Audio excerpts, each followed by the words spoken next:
Good morning students. BCom second year की corporate accounting की आज हम क्लास नंबर 42 स्टार्ट कर रहे हैं। चैप्टर हमारा चल रहा है कॉर्पोरेट अकाउंटिंग का अमालगमेशन ऑफ कंपनीज। इस चैप्टर में क्वेश्चन नंबर 4 तक पिछली क्लासेस में हमने सॉल्व किए। आज स्टार्ट करेंगे हमारे चैप्टर के क्वेश्चन नंबर 5 से। चलिए सबसे पहले हम अपने क्वेश्चन को पढ़ लेते हैं। देखिए क्वेश्चन नंबर 5 हमारा गिवन है बुक के अंदर। एकीकरण की तिथि पर डी लिमिटेड और आर लिमिटेड के बैलेंस शीट्स गिवन है। चलिए दो कंपनीज है, जी लिमिटेड आर लिमिटेड, दोनों की बैलेंस शीट्स गिवन है। Authorised share capital, reserves and surplus, non current liabilities में डिबेंचर्स दोनों के हैं, क्रेडिटर्स ओके बैंक ओडी, फिर उसके बाद एसेट्स हमें दे रखी है 1 बाय 1। तो इस तरीके से हमें बैलेंस शीट्स गिवन। आगे क्या इन्फॉर्मेशन है, तो आगे हमें बोला हुआ है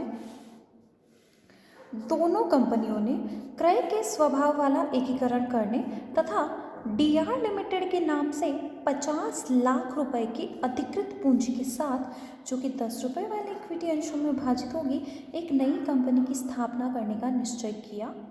निम्नलिखित की शर्तें तय हुई। Okay fine.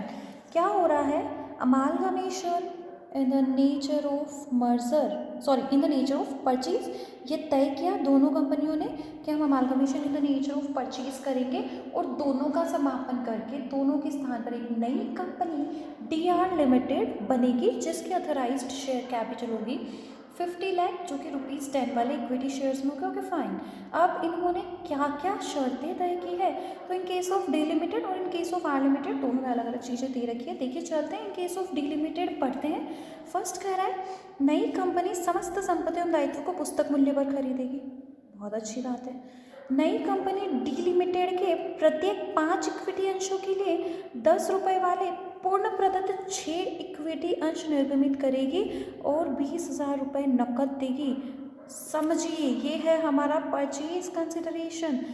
5 के बदले 6 अंश, 5 के बदले 6 अंश 10 वाले और साथ में 20,000 कैश, दोनों का टोटल परचेज कंसिडरेशन। चलिए ऋण पत्रधारियों को, डिबेंचर होल्डर्स को नई कंपनी में इतनी संख्या में 7% ऋण पत्र आवंटित किए जाए जिन्हें ब्याज की उतनी ही राशि प्राप्त हो जो कि पहले प्राप्त होती थी। ये नए डिबेंचर्स जो इशू होने ना स्टूडेंट्स वो 7% है। देखिए पहले देखते हैं डी लिमिटेड के डिबेंचर्स। डी लिमिटेड में 7 लाख के डिबेंचर्स है और ये है 8% डिबेंचर्स। तो हम देखेंगे कि इन्हें पहले कितना इंटरेस्ट मिलता था और उतना ही इंटरेस्ट अर्न करने के लिए अब 7% नए डिबेंचर्स कितने रिक्वायर्ड है, नोट बना के कैलकुलेशन करेंगे। आर लिमिटेड के केस में क्या क्या इन्फॉर्मेशन है, सबसे पहले वही है कि नई कंपनी समस्त दायित्व और संपत्तियों को पुस्तक मूल्य पर लेगी। चलिए ठीक। नेक्स्ट है नई कंपनी आर लिमिटेड के 3 इक्विटी अंशों के लिए 10 वाला 1 शेयर इशू करेगी। वहाँ क्या था, 5 के बदले शेयर इशू कर रही थी, यहाँ 3 के बदले 1 शेयर इशू कर रही है। चलिए ठीक है। और 10,000 रुपये नकद भी देगी। Okay fine. ऋण पत्रधारियों को नई कंपनी में इतनी संख्या में 7% ऋण पत्र आवंटित किए जाए जिनसे उन्हें ब्याज की उतनी ही राशि प्राप्त हो जो पहले होती थी। सेम लाइन दे रखी है। चलिए ठीक है। डी लिमिटेड और आर लिमिटेड को दे क्रय प्रतिफल का परिकलन कीजिए, परचेज कंसिडरेशन फाइंड आउट करना सबसे पहले तो। चलिए ठीक है। और इन दोनों ट्रांसफरर हस्तांतरक वेंडर कंपनियों की पुस्तकों में वसूली खाता, इक्विटी अंशधारियों का खाता और ऋण पत्र खाता तैयार कीजिए। 3 अकाउंट्स बनाने, realisation account, equity share holders account और डिबेंचर्स अकाउंट। चलिए नई कंपनी के बैलेंस शीट भी प्रिपेयर करनी है। स्टूडेंट्स पहला ये क्वेश्चन ऐसा है जिसमें हमें वेंडर कंपनी की बुक्स के अंदर कोई अकाउंटिंग करनी है। अभी तक जितने क्वेश्चंस हमने पढ़े हमने हमारी सारी अकाउंटिंग सिर्फ परचेजिंग कंपनी की बुक्स के अंदर ही करी थी। अब हमें वेंडर कंपनी की बुक्स के अंदर भी अकाउंटिंग करनी करेंगे। चलिए लेकिन वेंडर कंपनी की बुक्स में सारी एंट्रीज नहीं करनी, सिर्फ 3 अकाउंट्स बनाने। तो हमें एंट्रीज तो 1 बाय 1 याद करनी और उन 3 अकाउंट्स में जैसे इसकी पोस्टिंग हो सकती है करते जाएंगे। नई कंपनी में तो कोई एंट्री करनी नहीं है, सिर्फ बैलेंस शीट बनानी। करें स्टार्ट क्वेश्चन हमारा। क्वेश्चन समझ में आ गया। सबसे पहली जो काम है वो है कैलकुलेशन ऑफ परचेज कंसिडरेशन। तो सबसे पहले तो हम अपना परचेज कंसिडरेशन कैलकुलेट करेंगे। चलिए स्टार्ट करते हैं हमारा question number 5, calculation of purchase consideration. First हमारा था कैलकुलेशन ऑफ परचेज कंसिडरेशन, दोनों हमने इसके लिए करना है इन केस ऑफ डी लिमिटेड या फॉर डी लिमिटेड। देखिए स्टूडेंट्स, क्लियर लैंग्वेज में बोला हुआ है, डी लिमिटेड के 5 के बदले 6 शेयर इशू करेगी, तो इन इक्विटी शेयर कैपिटल 2 फॉर्म में आपका परचेज कंसिडरेशन आने वाला है। एक तो कैपिटल में आएगा, तो इन इक्विटी शेयर कैपिटल कितना, 5 के बदले 6 शेयर। डी लिमिटेड के टोटल 30,000 शेयर बुक में गिवन है, 5 के बदले 6 shares means 36,000 shares, 8 rupees 10 each है। सिंपल सी चीज, ₹3,60,000। समझ में आ रही है ना चीज। देखिए डी लिमिटेड के शेयर्स हमें दे रखे हैं बुक के अंदर, डी लिमिटेड के इक्विटी शेयर्स है 30,000, तो उन 30,000 शेयर्स के लिए हमें क्या करना है स्टूडेंट्स, इशू करने हैं, वेट सॉरी 30,000 नहीं 3 लाख शेयर्स है, चलिए 3 लाख शेयर्स है, ये 36 लाख रुपए हो जाएगा। 3,60,000 शेयर 10 रुपए के, 30 लाख की कैपिटल है, 10 रुपए वाले शेयर्स है, दैट मीन्स 3 लाख शेयर है। 3 लाख शेयर के लिए हमें इशू करनी है नए शेयर्स 5 के बदले 6, 5 के बदले 6 मीन्स 3,60,000 शेयर हो गए, 10 रुपए वाले 36 लाख रुपए। क्लियर। ये तो इन इक्विटी शेयर कैपिटल था। कुछ कैश भी आप देने वाले हैं 20,000 का। टोटल परचेज कंसिडरेशन कितना हो गया, 36,20,000। सिंपल। इसी तरह सेम कैलकुलेशन होगी in case of R Limited. देखिए आर लिमिटेड को भी दोनों फॉर्म में मिलने वाला है purchase consideration, in equity share capital. यहाँ बोला 3 के बदले 1 शेयर देंगे, क्या बोले 3 के बदले 1 शेयर देंगे। आर लिमिटेड में देखिए 78,000 शेयर्स है, 7,80,000 कैपिटल, 10 वाला शेयर है मतलब 78,000 शेयर्स, तो 78,000 शेयर्स 3 के बदले 1 देंगे means 26,000 shares, 26,000 shares 8 rupees 10 each, 10 की रेट पर ही दे रहे हो। ये हो गया 2,60,000 और साथ में इन्हें बोला गया है आप इनको 10,000 कैश पेमेंट भी करेंगे। देन परचेज कंसिडरेशन कितना हो गया स्टूडेंट्स, 2,70,000 हमारा आर लिमिटेड के लिए परचेज कंसिडरेशन भी फाइंड आउट हो गया। आगे चीज़ समझ में क्लियर हुआ सबको। तो हमने क्या कर लिया, फर्स्ट हमारा दोनों कंपनीज के लिए परचेज कंसिडरेशन फाइंड आउट कर लिया। अब हमें क्या करना है, डी लिमिटेड और आर लिमिटेड दोनों की बुक्स के अंदर एंट्रीज करनी है। करें स्टार्ट। तो सबसे पहले हम करें इन the books of D limited, हमें एंट्रीज मतलब अकाउंट्स बनाने हैं दोनों कंपनीज के अंदर।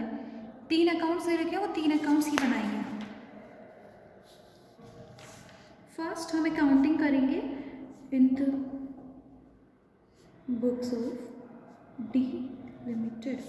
डी लिमिटेड की बुक्स के अंदर हम अकाउंटिंग करें। 3 अकाउंट्स बोले हैं। फर्स्ट हमें बनाने के लिए बोला है रियलाइजेशन अकाउंट। अकाउंट बनाना तो आता ही है ना, बस सिंपल फॉर्मेट में अकाउंट बन जाएगा। फिर सेकंड हमें बनाने के लिए बोला गया है स्टूडेंट्स इसके अंदर इक्विटी शेयर होल्डर्स अकाउंट और फाइनली हमें डिबेंचर्स अकाउंट बनाना है। चलिए यही बना लेंगे हम अपना इक्विटी शेयर होल्डर्स अकाउंट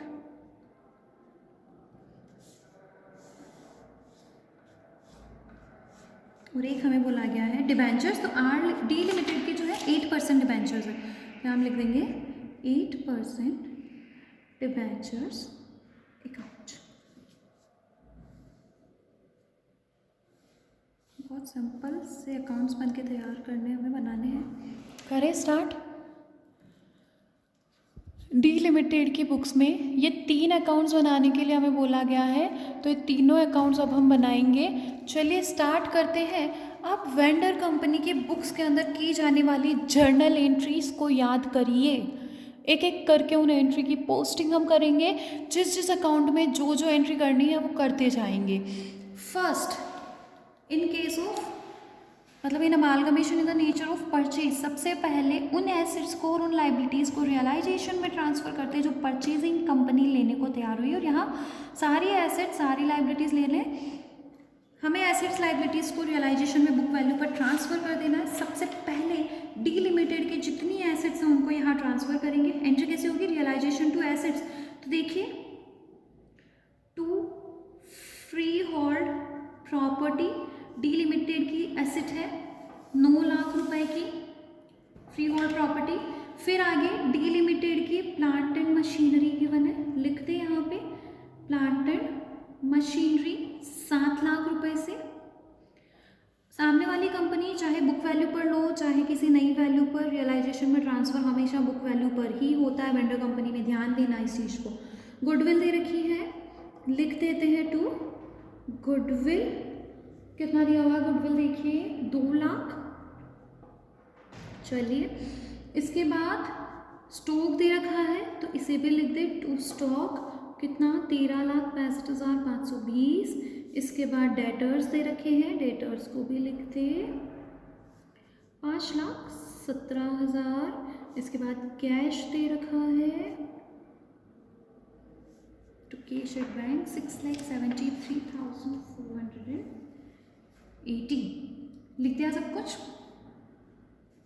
अब इसके बाद देखिए आगे स्टूडेंट्स, हमारे पास जो इन्फॉर्मेशन है कि सारी लाइबिलिटीज़ को भी नई कंपनी लेने वाली है। हम डी लिमिटेड की जो जो लाइबिलिटीज़ है, देखिए डिबेंचर्स क्रेडिटर्स है बाय 8% डिबेंचर्स अकाउंट, 7 लाख के debentures and by creditors. Bank OD तो हमारी आर लिमिटेड का है, उसके टाइम अकाउंटिंग के टाइम पे लिखेंगे। क्रेडिटर्स है 1,15,700। अब चलिए, अब देखिए स्टूडेंट्स, डिबेंचर्स, डिबेंचर का भी तो अकाउंट है हमारा। क्या है यहाँ पर? By balance BT. डिबेंचर्स का ओपनिंग बैलेंस लिख दे, कितना है? 7 लाख रुपए टू रियलाइजेशन। यही तो एंट्री हुई है ना, debentures account debit to realisation account, तभी तो यहाँ बाय डिबेंचर्स आया। तो ये हमारी एंट्री हुई और इसी के साथ हमारा debentures account close. That's all. ये हमारा डिबेंचर अकाउंट तो बन भी गया। तो फर्स्ट एंट्रीज हमारी रहती है, फर्स्ट एंट्री होती है एसेट ट्रांसफ़र करने की, कर दी। सेकेंड एंट्री लाइबिलिटी ट्रांसफ़र करने की, कर दी। इसके बाद कुछ एसेट लाइबिलिटीज़ को सेल आउट करना, ऐसा कुछ यहाँ है नहीं। अब हम परचेज कंसिडरेशन को ड्यू करते हैं। परचेज कंसिडरेशन ड्यू करने के लिए एंट्री क्या करते हैं स्टूडेंट्स? परचेजिंग कंपनी को हम अपना डेटा बनाएंगे, that means purchasing company account debit to realisation account. तो रियलाइजेशन में एंट्री हो जाएगी by purchasing company, means by DR Limited. और ये क्या है? हमारा परचेज कंसिडरेशन। हुई चीज क्लियर? कितना? तो हमने परचेज कंसिडरेशन फाइंड आउट किया है ना, डी लिमिटेड के लिए परचेज कंसिडरेशन 36,20,000 रुपये। यहाँ लिखते 36,20,000। चलिए, इसके बाद हम एंट्रीज करते हैं स्टूडेंट्स। डिबेंचर से रिलेटेड तो वो तो वैसे भी नई कंपनी ने दायित्व ले ही लिया है, तो ख़त्म, हमारे लिए कुछ करना ही नहीं।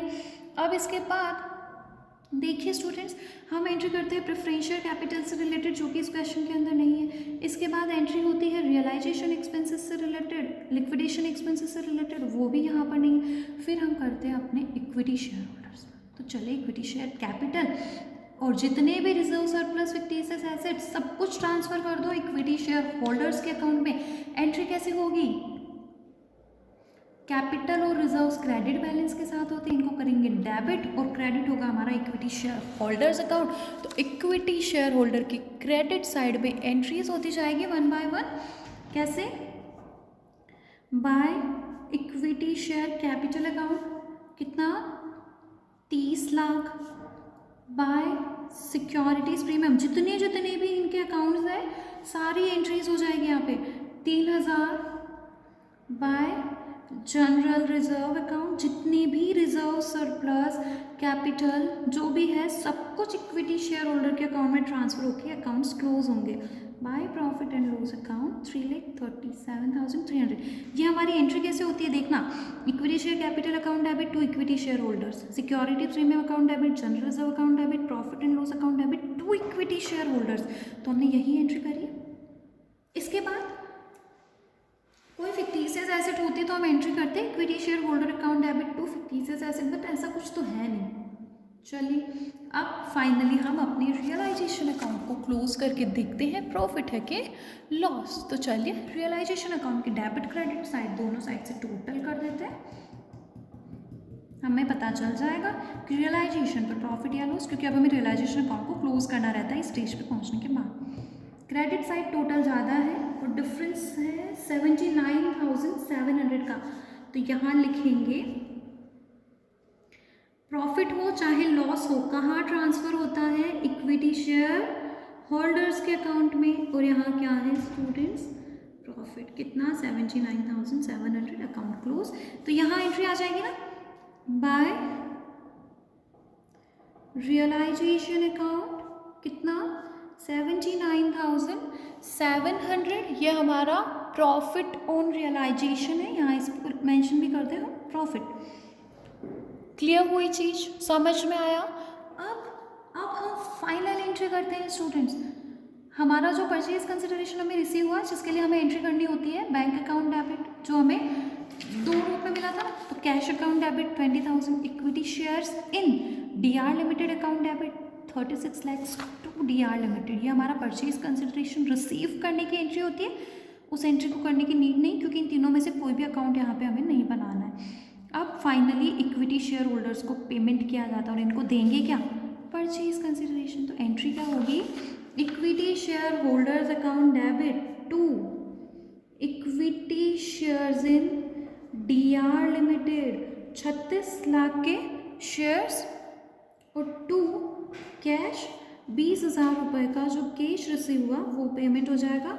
और इस तरीके से हमारा टोटल पेमेंट हो गया 36,20,000, और ये हमारा इक्विटी शेयर होल्डर्स अकाउंट भी प्रिपेयर हो गया। तो अब डी लिमिटेड की बुक्स के अंदर जो हमें अकाउंटिंग करने बोली थी हमने कर दी, रियलाइजेशन अकाउंट बना दिया, इक्विटी शेयर होल्डर्स अकाउंट बना दिया, डिबेंचर्स अकाउंट बना दिया। समझ में आई चीज़ें स्टूडेंट्स, तो कुछ भी टफ नहीं था ना। एंट्रीज अगर हमें याद है 1 by 1 देखते जाओ, याद करते जाओ मन में, जो जो एंट्रीज इन अकाउंट्स से रिलेटेड है वो पोस्ट उनके लिए पोस्टिंग यहाँ पे कर दो, अदरवाइज ओके। अब हम करेंगे accounting in the books of R limited, in the books of R limited. R limited के बुक्स के अंदर एंट्री करेंगे, और R लिमिटेड की बुक्स में भी क्या करना है, वही तीनों अकाउंट्स प्रिपेयर करने हैं। तो चलिए 3 अकाउंट्स, रियलाइजेशन अकाउंट बनाना है एक, तो हमें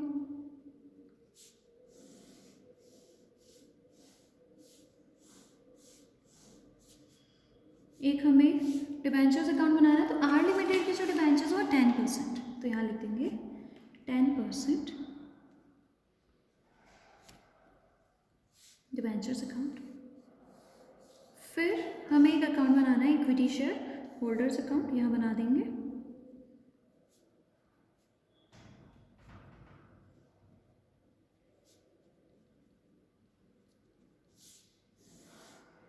तीन अकाउंट बन जाएंगे हमारे। करें स्टार्ट। देखिए जिनका ओपनिंग बैलेंस है वो सिर्फ डिबेंचर्स है, यहाँ लिख देते हैं। चलिए बाय बैलेंस BD, तो 1,40,000 के डिबेंचर्स हमारी R लिमिटेड में है। चलिए लिख दिया।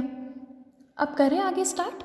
देखिए सबसे पहला काम वही, वापस एंट्रीज को मैं वापस दोहरा रही हूँ। सबसे पहले एसेट्स और लाइबिलिटीज़ को ट्रांसफ़र किया जाता है रियलाइजेशन अकाउंट के अंदर। तो देखिए हमारा रियलाइजेशन अकाउंट प्रिपेयर करने के लिए एसेट्स को ट्रांसफ़र करेंगे टू फ्री होल्ड प्रॉपर्टी 2,60,000। अब हम R लिमिटेड की एंट्रीज कर रहे हैं। टू प्लांट एंड मशीनरी कितना 2,20,000 जो R लिमिटेड की बुक्स में गिवन है। टू गुडविल भी है यहाँ पे 2 लाख। टू स्टोक है 3,04,000। To debtors 1,90,000। कैश बैंक कुछ नहीं है। अब आते हैं क्रेडिट साइड इसके, तो यहाँ हम ट्रांसफ़र करते हैं अपनी लाइबिलिटीज़ को। तो यहाँ लाइबिलिटीज़ में एक तो है 10% डिबेंचर्स, तो यहाँ लिखिए बाई 10% डिबेंचर्स अकाउंट 1,40,000। तो इस एंट्री की पोस्टिंग, एंट्री क्या हुई students? 10% debentures account debit to realisation, तो 10% debentures account debit to realisation account 1,40,000, और ये डिबेंचर्स अकाउंट तो क्लोज। इधर आगे एंट्री लाइबिलिटी में क्रेडिटर्स भी है, लिखे हम एंट्री होती है creditors account debit to realisation, तो यहाँ आ गया बाय क्रेडिटर्स 5,14,000। बैंक ओवरड्राफ्ट भी है, तो बाय बैंक ओवरड्राफ्ट 12,000। फाइन, सारी एसेट्स सारी लाइबिलिटीज सब कुछ ट्रांसफर हो गया। अब इसके बाद हम करते हैं परचेज कंसिडरेशन की एंट्री। परचेजिंग कंपनी को अपना डेटा बनाना है, एंट्री क्या हो जाएगी? Purchasing company account debit to realisation account, तो रियलाइजेशन अकाउंट के अंदर क्या लिखेंगे हम? बाय परचेजिंग कंपनी, तो यहाँ हम लिख देंगे bye purchasing company means DR limited. Purchase consideration कितना? R लिमिटेड का, देखिए R लिमिटेड का परचेज कंसिडरेशन 2,70,000, यहाँ लिख दिया 2,70,000। ओके डन, सारी एंट्रीज हो गई। अब इसके बाद प्रेफरेंस शेयर कैपिटल से रिलेटेड, लिक्विडेशन एक्सपेंसेस से रिलेटेड कोई एंट्रीज यहाँ पर होगी ही नहीं। अब आते हैं हमारे इक्विटी शेयर होल्डर्स। क्या किया जाएगा? तो वेंडर कंपनी की इक्विटी शेयर कैपिटल को, रिजर्व्स को, फिक्टिशियस एसेट्स को, सभी को ट्रांसफ़र किया जाएगा इक्विटी शेयर होल्डर्स के अकाउंट के अंदर। देखिए कैपिटल है 7,80,000, एंट्री क्या होगी? Equity share capital account debit to equity share holders, तो यहाँ क्या आ जाएगी? By equity share capital account 7,80,000। Clear? Reserves तो ना तो सिक्योरिटीज फ्री में ना तो जनरल रिजर्व, P&L है लेकिन डेबिट बैलेंस के साथ। देखिए हमारी R लिमिटेड में P&L तो दे रखा है बट 2,72,000 का डेबिट बैलेंस, तो इसे क्लोज करने के लिए एंट्री क्या करेंगे? इसे तो क्रेडिट करना पड़ेगा, तो डेबिट क्या होगा? इक्विटी शेयर होल्डर, तो क्या एंट्री हो जाएगी? Equity share holder account debit to profit and loss account 2,72,000। समझ में आ रही है ना चीज? हमें क्या करना है? सारे रिजर्व सारे फिक्टिशियस एसेट्स के अकाउंट को क्लोज करके ट्रांसफर करना है इक्विटी शेयर होल्डर्स में। तो जिनका क्रेडिट बैलेंस था उनको डेबिट करके क्लोज किया, जिनका क्रेडिट बैलेंस था उनको हमने डेबिट करके क्लोज किया, तो जिसका डेबिट बैलेंस था उसको क्रेडिट करके क्लोज करेंगे। सिंपल सी चीज़ है, कर दिया ट्रांसफर। अब इसके बाद देखिए क्या कोई और एंट्री है इक्विटी शेयर से रिलेटेड? नहीं, ऐसा कुछ भी नहीं। तो अब हम अपने अकाउंट्स को क्लोज करने की तरफ चलते हैं। अब हम अपने रियलाइजेशन अकाउंट को क्या करेंगे? क्लोज करेंगे। चलिए डेबिट साइड क्रेडिट साइड दोनों साइड्स पे टोटल करें। रियलाइजेशन अकाउंट देखते हैं हमें प्रॉफिट में मिलता है या फिर लॉस।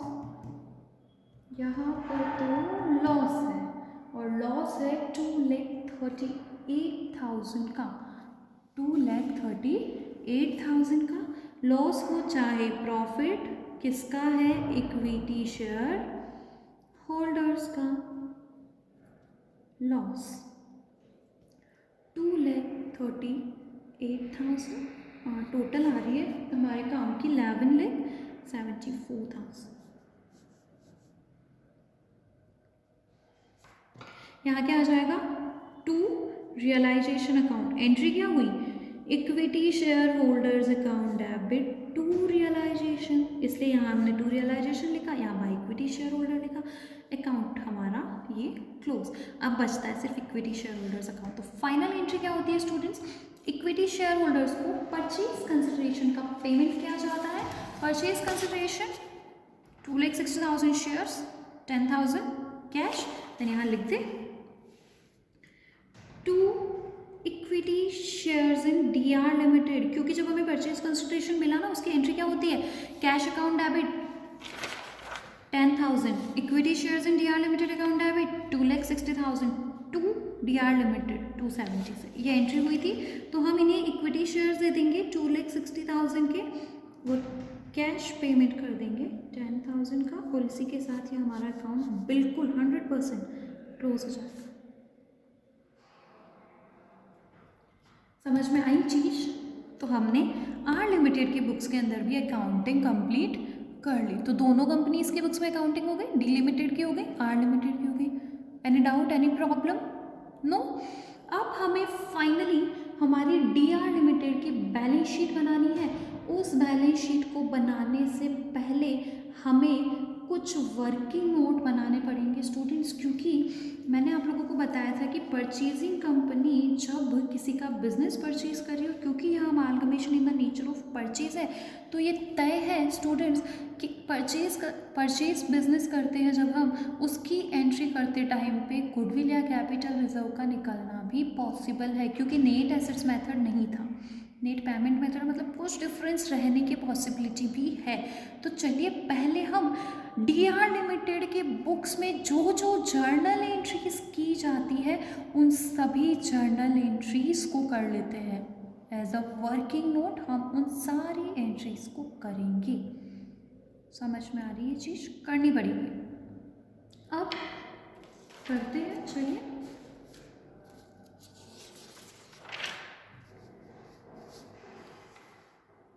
वर्किंग नोट की तरह से करेंगे। क्या करेंगे? In the books of DR Limited, DR Limited की बुक्स के अंदर हम जर्नल एंट्रीज करने वाले हैं। ठीक है, डीआर लिमिटेड की बुक्स में हम जर्नल एंट्रीज करने वाले हैं। स्टार्ट करते हैं। फर्स्ट एंट्री डी लिमिटेड का बिजनेस परचेज करने की, मैं बहुत शॉर्ट में लिख रही हूँ। Free hold property account debit, D Limited की 9 लाख की property. Plant and machinery account debit, D Limited की 7 लाख की plant machinery. Goodwill account debit, एक बार गुडविल में अमाउंट नहीं लिखते। उसके बाद स्टॉक अकाउंट डेबिट, स्टॉक है 1365,520 to debtors account debit 5,17,000। Cash account debit 6,73,480। ये सारी एसेट्स ली। लाइबिलिटीज़ में उन्होंने उनके 8% डिबेंचर्स को एक बार लिया और फिर उनको अपने नए शेयर्स इशू किए। 8% debentures as it is 7 lakh रुपए में। टू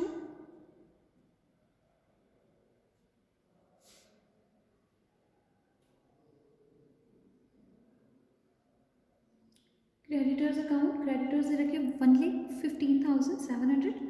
अब हमें यहाँ लिखना होता है साथ के साथ परचेज कंसिडरेशन। कैसे लिखते हैं? To liquidators of vendor company means D Limited account, और डी लिमिटेड का परचेज कंसिडरेशन था ये। हो गया।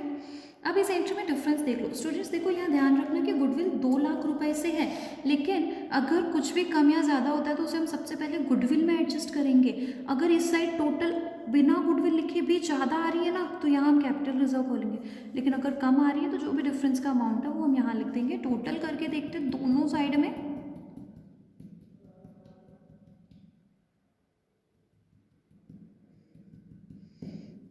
डेबिट साइड टोटल हमारी कम है और डिफरेंस आ रहा है टोटल 2,79,700, 2,79,700। तो यहाँ लिख देंगे 2,79,700। कैसे? तो 2 लाख की गुडविल तो थी और 79,700 की नई गुडविल जनरेट हुई due to purchase of business. Total हमने यहाँ पे बैलेंसिंग फिगर में अपनी गुडविल लिख दी। समझ में आ रही है चीज़? तो नई बैलेंस शीट के अंदर ये वाली गुडविल आएगी। डी लिमिटेड से रिलेटेड, आर लिमिटेड से रिलेटेड भी गुडविल आ सकती है। चलिए देखते हैं। देखिए आर लिमिटेड का भी बनाना स्टार्ट करते हैं। देखिए आर लिमिटेड में हमें दे रखा है सारी प्रॉपर्टीज, सारी एसेट्स जो है उनको लिखेंगे 1 by 1। Free hold property account debit 2,60,000। Plant and machinery account debit ये है इनकी 2,20,000। गुडविल भी है। एक बार के लिए गुडविल को हम यहाँ ना लिखें, अमाउंट में ना लिखें।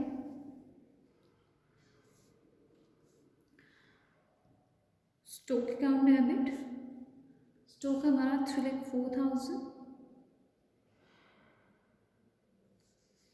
डेटर्स को लिखते हैं, डेटर्स अकाउंट डेबिट, डेटर्स हमारे 1,90,000। कैश यहाँ कुछ है नहीं, क्रेडिट साइड पे आ जाता है। जो 10% डिबेंचर्स 1,40,000 के, इनके क्रेडिटर्स हैं 2 creditors 5,14,000। 2 bank OD, bank overdraft भी है इनका, बैंक ओवरड्राफ्ट है 12,000 का। फिर यहाँ परचेज कंसिडरेशन लिखते हैं 2 liquidators of R Limited account. R Limited का परचेज कंसिडरेशन था 2,70,000। सारी चीज़ें लिख दी हमने, है ना, सारी चीज़ों को हमने यहाँ पे लिख दिया। अब हम इस अकाउंट का मतलब इस एंट्री के अंदर बैलेंस देखते हैं। देखिए स्टूडेंट्स, टोटल कर लेते हैं दोनों साइड्स में।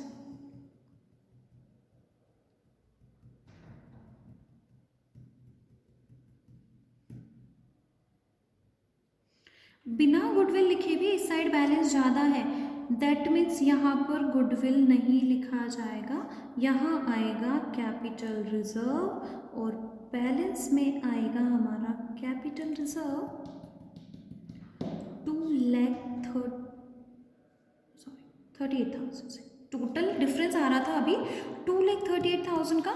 यहाँ अगर हम गुडविल लिखें 2 लाख से, तो यहाँ कैपिटल रिजर्व लिखेंगे 2,38,000 से, जो कि पॉसिबल नहीं है।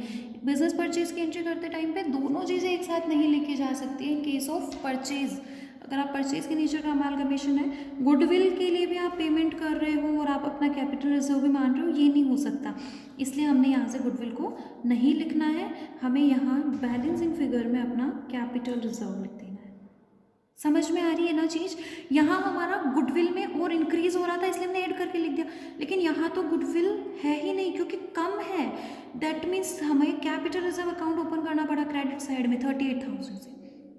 अगर हम यहाँ 2 लाख से गुडविल लिखे तो ये 2,38 से आएगा, और ये बिल्कुल भी लॉजिकली सही नहीं है। आप या तो गुडविल लिखे एंट्री के अंदर या तो कैपिटल रिजर्व लिखे, इसलिए हमने गुडविल को यहाँ से हटाया और सिर्फ 38,000 से ही कैपिटल रिजर्व लिख दिया। 2 एंट्रीज हो गई। अब इसके बाद नेक्स्ट एंट्रीज क्या करते हैं, परचेज कंसिडरेशन का पेमेंट करते हैं। चलिए, हमारी company GR limited purchase consideration का पेमेंट करेगी। एंट्री होगी, पहले डी लिमिटेड को करें, liquidators of D Limited account debit 36,20,000 का पेमेंट करना है। 2 equity share capital account 36 lakh की तो कैपिटल इशू होगी, और 2 कैश अकाउंट 20,000 रुपये कैश जाएगा। इसी तरह आर लिमिटेड को भी परचेज कंसिडरेशन का पेमेंट होगा। Liquidators of R Limited account debit 2,70,000। 2 equity share capital, तो ये हम लिख चुके हैं ना पहले ही, परचेज कंसिडरेशन किस फॉर्म में पे होना है, 260 शेयर्स में और 10,000 इन कैश। इन दोनों एंट्रीज में तो किसी को भी कोई डाउट होने की नीड ही नहीं है, बिल्कुल क्लियर। अब इसके बाद नेक्स्ट देखिए स्टूडेंट्स, कोई स्टैट्यूटरी रिजर्व लिक्विडेशन एक्सपेंसेस तो नहीं है, लेकिन एक चीज़ हमें क्वेश्चन में ज़रूर बोली गई है कि वेंडर कंपनीज के डिबेंचर होल्डर्स को ये कंपनी GR लिमिटेड अपने डिबेंचर्स देने वाली है। ओके, तो अब हमें सबसे पहले तो कैलकुलेशन करनी है। Number of debentures to be issued by GR Limited, क्योंकि GR लिमिटेड को डी लिमिटेड के डिबेंचर होल्डर्स को भी डिबेंचर्स देने हैं और आर लिमिटेड के डिबेंचर होल्डर्स को भी डिबेंचर्स देने हैं। और डिबेंचर्स देने के लिए कंडीशन क्या बताई गई है कि इतने डिबेंचर्स दो कि उनको उतना ही इंटरेस्ट मिले जितना पहले मिलता था। और आर लिमिटेड और डी लिमिटेड के लिए DR लिमिटेड सेम रेट वाले डिबेंचर 7% इशू कर रही है, तो नंबर ऑफ 7% डिबेंचर्स। देखते हैं कि डी लिमिटेड के डिबेंचर होल्डर्स को पहले कितना इंटरेस्ट मिल रहा था, उसके हिसाब से हम पेमेंट करेंगे। देखो, इन case of D limited interest on debentures. देखिए उनके 7 लाख रुपए के डिबेंचर्स थे, 8% यानी कि 56,000 का इंटरेस्ट मिल रहा था। तो 56,000 का इंटरेस्ट मिले, रेट 7% हो, तो कितने डिबेंचर्स आपको इशू करने चाहिए? तो हम यहाँ लिखे वैल्यू ऑफ न्यू डिबेंचर्स। आपको कितने 7% डिबेंचर इशू करने की रिक्वायरमेंट है? तो 56,000 का इंटरेस्ट मिलना चाहिए, मीन्स 56,000 इक्वल होने चाहिए 7 के, तो 100 के इक्वल हो जाएंगे 8 लाख रुपए। तो बिल्कुल चेक भी कर सकते हैं कि 8 लाख रुपए के 7% डिबेंचर देंगे तो डी लिमिटेड के डिबेंचर होल्डर्स को 56,000 का ही इंटरेस्ट मिलना है। Clear? In case of R Limited same calculations इसी तरीके से करनी है। इंटरेस्ट ऑन डिबेंचर्स, यहाँ इनके 1,40,000 के डिबेंचर्स और 10% का इंटरेस्ट देते हैं, यानी कि ₹14,000। यहाँ भी हम कैलकुलेशन कर लें। यहाँ भी जो डिबेंचर्स देने हैं वो तो 7% के ही है ना, नए वाले तो 14,000 डिवाइडेड बाय 7 इंटू 100। तो अगर आप इनको 2 लाख रुपए के नए डिबेंचर्स दे दो 7%, तो इनको इंटरेस्ट उतना ही मिलेगा जितना पहले मिलता था, यानी कि 14,000। तो हमें पता चल गया ना, इनको 8 लाख, इनको 2 लाख। तो अब एंट्री करनी पड़ेगी, क्योंकि हमने जब बिजनेस परचेज किया तो उनके डिबेंचर्स को ले लिया था, अब उन डिबेंचर्स को करेंगे कैंसिल। 8% डिबेंचर्स अकाउंट डेबिट, हमने उनके 7 लाख के डिबेंचर्स लिए, उनको कैंसिल करो। 10% डिबेंचर्स अकाउंट डेबिट, हमने आर लिमिटेड के भी 1,40 के डिबेंचर्स लिए, उनको भी कैंसिल करो और उनके बदले इशू कर दो 7% डिबेंचर्स अपने खुद के। कितने? 8 और 2 10 लाख रुपए। अब ध्यान दीजिए, एंट्री में डिफरेंस है, डेबिट क्रेडिट साइड डिफरेंस। तो डिफरेंस या तो गुडविल या तो capital reserve. Debit side balance बच रहा है, मीन्स गुडविल अकाउंट से इस डिफरेंस को लिया जाएगा। और डिफरेंस कितना? इधर 10 लाख, इधर 8,40,000, मतलब कि 1,60,000 की यहाँ नई गुडविल। इसलिए ये एंट्रीज करना वर्किंग नोट के अंदर ज़रूरी था। ये कैलकुलेशन यहाँ से हुई, इसके अलावा ये गुडविल में यहाँ चेंज आया, ये कैपिटल सब, इसलिए हमने वर्किंग नोट के अंदर पहले एंट्रीज करी। समझ में आ गई सारी एंट्रीज?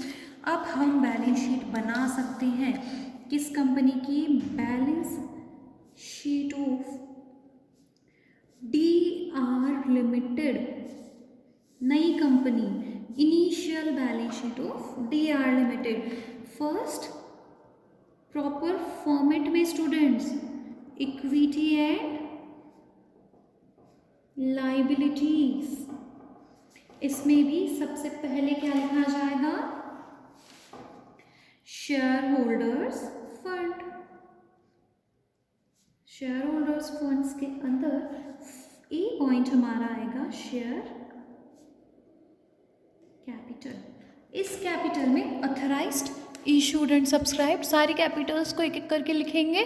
सबसे पहले हम ऑथराइज्ड लिखें, तो ऑथोराइज्ड हमें गिवन है स्टूडेंट्स, क्या दे रखा है? 50 लाख रुपए की ऑथोराइज्ड कैपिटल होगी, 5 लाख शेयर्स हो जाएंगे क्योंकि 10 वाले शेयर्स। तो 5 लाख शेयर्स ऑफ ₹10 ईच, ये 50 लाख की आपकी ऑथोराइज्ड कैपिटल। एक बार के लिए यहाँ टोटल करके खत्म करो।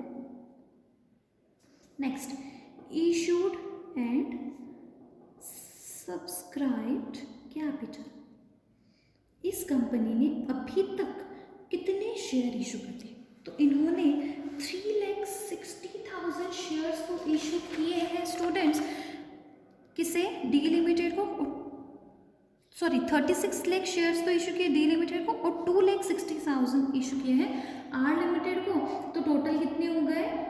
36 lakh plus 2,60,000 means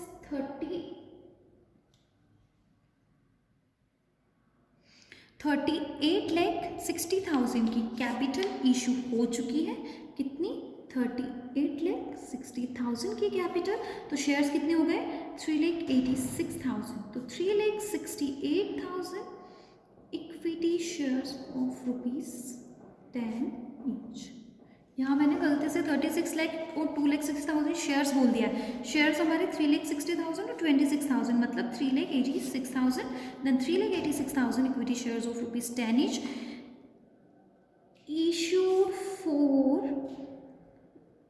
consideration other than cash, क्योंकि आपने कैश के लिए तो इशू नहीं किया, आपने किसके लिए इशू किया, बिजनेस परचेज के लिए। फाइन, ये हमारी कैपिटल ए पॉइंट हो गया। अब आ जाते हैं शेयर होल्डर्स फंड के अंदर, पॉइंट बी हमारा आएगा रिजर्व्स एंड सरप्लस। देखिए, परचेज के नेचर का जो अमालगमेशन है, किसी पुराने रिजर्व्स को किसी पुरानी कंपनी के रिजर्व को नहीं लिखा जाता है, सिर्फ स्टेचुटरी रिजर्व को छोड़ के। तो यहाँ स्टेचुटरी रिजर्व है नहीं। एक कैपिटल रिजर्व जरूर हमारे बिजनेस परचेज की एंट्री में आया था, लेकिन उसको भी नहीं लिखेंगे। उसके पीछे का रीज़न, क्योंकि बिजनेस परचेज करते टाइम पर हमारे पास गुडविल भी आई है, इसलिए इस गुडविल के अंदर इस कैपिटल रिजर्व को एडजस्ट कर दिया जाएगा। इस चीज़ को समझना, दोनों ही बिजनेस परचेज ही तो हुए हैं, ये कंपनी ने दोनों बिजनेस परचेज किए। यहाँ पे गुडविल, यहाँ पे कैपिटल रिजर्व, इन दोनों को आपस में सेट ऑफ किया जाएगा, क्योंकि ये बिजनेस परचेज से गुडविल आई है और ये बिजनेस परचेज से कैपिटल रिजर्व, इन दोनों को आपस में एडजस्ट किया जाएगा। तो जब हम गुडविल लिखेंगे वहाँ इसका एडजस्टमेंट करेंगे। रिजर्व्स एंड सरप्लस नाउ नल। अब इसके बाद हमारी फर्स्ट हो गया शेयर होल्डर्स फंड, सेकेंड आएगा नॉन करंट लाइबिलिटीज। डिबेंचर्स है ना, इस कंपनी ने नए डिबेंचर्स इशू कर दिए 7% वाले, तो यहाँ लिखेंगे 7% डिबेंचर्स। कितने कितने किस किस को इशू किए, तो हमने डिबेंचर्स के लिए प्रॉपर नोट बनाया था ना स्टूडेंट्स, कैसे इशू किए थे। देखिए, 8 लाख के डी लिमिटेड को, 2 लाख के आर लिमिटेड को, टोटल 10 लाख रुपए के डिबेंचर्स। चलिए, और फिर थर्ड फाइनल हमारा करंट लाइबिलिटीज, कितना कितना। देखिए, सबसे पहले क्रेडिटर्स को लिखे हम, दोनों कंपनी के क्रेडिटर्स को ऐड करके लिख देंगे, 1,15,700 और 5,14,000, ये हो गए 6,29,700। अब बैंक ओवरड्राफ्ट था, लेकिन क्योंकि कैश एट बैंक है, अब तो कंपनी एक ही है ना। पहले तो डी लिमिटेड के बैंक में एक बैलेंस था, आर लिमिटेड के बैंक ओडी था, अलग अलग थे, तो इट्स ओके। बट अब तो एक ही कंपनी है डी आर लिमिटेड, तो एक ही कंपनी के बैलेंस शीट में बैंक में भी बैलेंस दिखाओ और बैंक ओडी भी दिखाओ, पॉसिबल ही नहीं है। तो कैश एट बैंक में हम इस बैंक ओडी का एडजस्टमेंट कर देंगे। अभी यहाँ पे बैंक ओवरड्राफ्ट लिखने की रिक्वायरमेंट है ही नहीं, बैलेंस शीट की कर दो टोटल। फाइन, करे टोटल।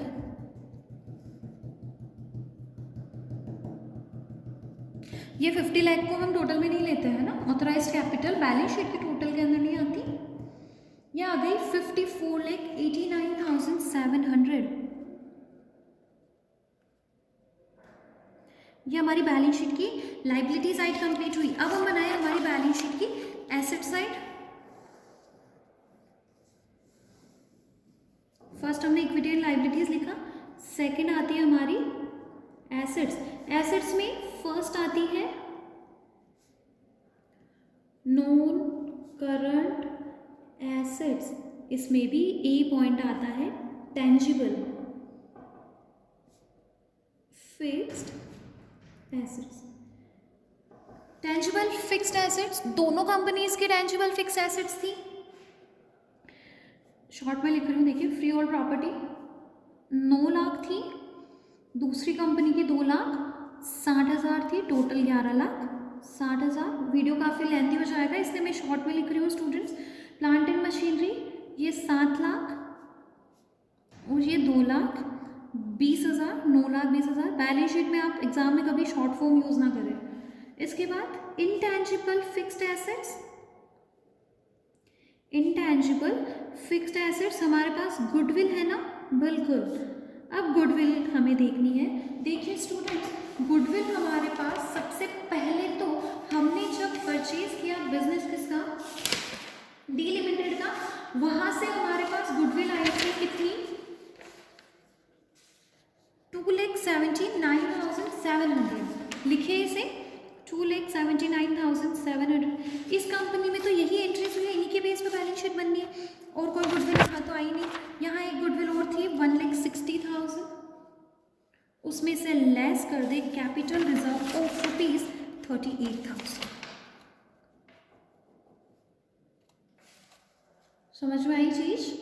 हमने क्या किया, गुडविल लिखी ये भी गुडविल, ये कैपिटल रिजर्व है, इसको हमने एडजस्ट कर दिया तो ये हमारे पास आ गई 4,01,700, ये हमारी गुडविल आ गई। क्लियर?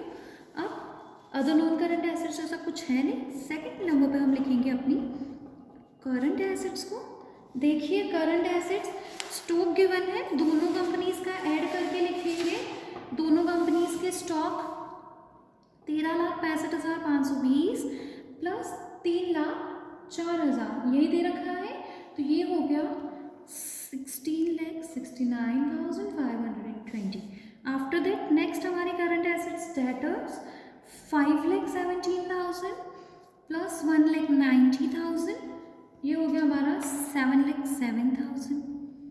और फाइनल कैश एट बैंक, तो कैश में ध्यान दीजिए स्टूडेंट्स, हमें बैलेंस निकाल के लिखना है। देखिए हमारे पास 6,73,480 आया, कहाँ से? डी लिमिटेड से। उसके बाद 20,000 का कैश पेमेंट हमने डी लिमिटेड को परचेज कंसिडरेशन के लिए किया। 10,000 का पेमेंट हमने आर लिमिटेड को परचेज कंसिडरेशन के लिए किया और 12,000 का बैंक ओवरड्राफ्ट आर लिमिटेड का एडजस्ट करें। उसके बाद बैलेंस बचता है हमारे पास, वो हमारा क्लोजिंग बैलेंस ऑफ बैंक होगा 6,31,480 और बस कर दीजिए बैलेंस शीट की टोटल, तो हमारी टोटल मैच होनी चाहिए।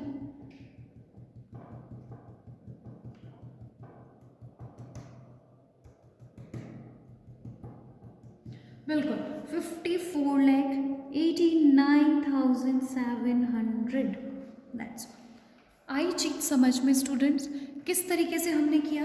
तो बैलेंस शीट बनाते टाइम पे हमें बहुत ध्यान देना है, जो जो एडजस्टमेंट्स किए हमने।